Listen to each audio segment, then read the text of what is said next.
రక్షించమని పిలిచినదా? పిలుపు వినరా, మలుపు కనరా, మరుగువై పదపదరా. గుండె దాటుకుని పండుగైన కల పసిడి దారులను తెరిచినదా? రుణము తీర్చే తరుణమిదిరా, కిరణమై పదపదరా. ఓ ఏమి వదిలి అటు కదులు తోందమది మాటకైన మరి తలచినదా? మనిషితనమే నిజముతనమై పరులకై పదపదరా. మరలి మరల వెనుదిరుగనన్న చిరునవ్వె నీకు తొలి గెలుపు కదా? మనసు వెతికే మార్గమిదిరా, మంచికై పదపదరా.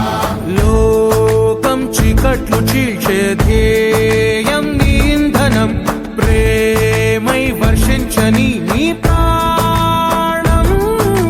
సాయం సమాజమే నీ గేయం నిరంతరం, ఓరే ప్రపంచ సౌఖ్యం నీకుగాక ఎవరికి సాధ్యం? విశ్వమంతటికి పేరు పేరునా ప్రేమ పంచగల పసితనమా? రక్తం ఇది ప్రతి జీవికి అవసరం, ప్రత్యేకంగా మనిషికి మాత్రం అత్యవసరం. ప్రస్తుతం రక్త కొరతతో సమాజం నేనున్నా అంటూ ముందుకు రావాలి నేటి యువతరం. మానవ పుట్టుకలో రక్తదానాన్ని మించిన దానం మరొకటి లేదు. సాటి మనిషి ప్రాణం కాపాడే గొప్ప దానం ఈ రక్తదానం. ఒక మహానుభావుడు అన్నట్టు అన్నదానం, విద్యాదానం, ఇలా ఏ దానం చేయాలన్నా డబ్బు కావాలి, కానీ రక్తదానానికి కేవలం మంచి మనసు కావాలి అన్నాడు.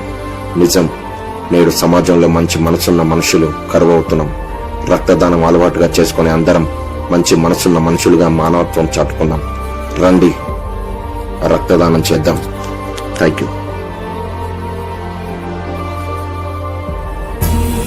మనకి ప్రాణం పోసిన భగవంతుడు ప్రాణాపాయ స్థితిలో ఉన్న మరొకరికి ప్రాణమిచ్చే అవకాశాన్ని మనకిచ్చాడు. అదే రక్తదానం. అయితే ఈ అవకాశాన్ని మనలో ఎంతమంది ఉపయోగించుకుంటున్నాం? ఏ దానం చేయాలన్నా అది విద్య, విజ్ఞానం, డబ్బుతో ముడిపడి ఉంది. ఒక్క రక్తదానమే మంచి మనసుతో ముడిపడి ఉంది. మీరంతా మంచి మనసున్న మనుషులు. రక్తదానం ఉద్యోగంలో ఈ రోజే పాలు పంచుకోండి.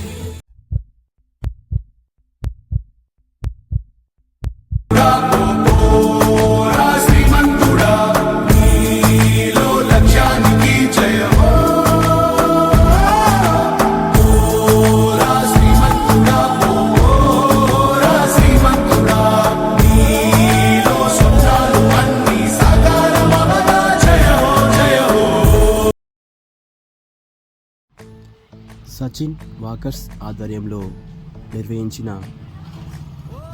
మహా రక్తదాన శిబిరానికి వచ్చేసిన ప్రతి ఒక్కరికి పేరు పేరున ధన్యవాదాలు తెలియజేస్తున్నాము. మీ యొక్క సహకారం ఉంటే ఇలాంటి మరెన్నో కార్యక్రమాలతో మీ ముందుంటామని తెలియజేస్తున్నాము. మీ ముందామంటూ ముందుకొచ్చి రక్తదానం చేసిన ప్రతి ఒక్కరికి సచిన్ వాకర్స్ తరపున కృతజ్ఞతలు తెలియజేస్తున్నాము.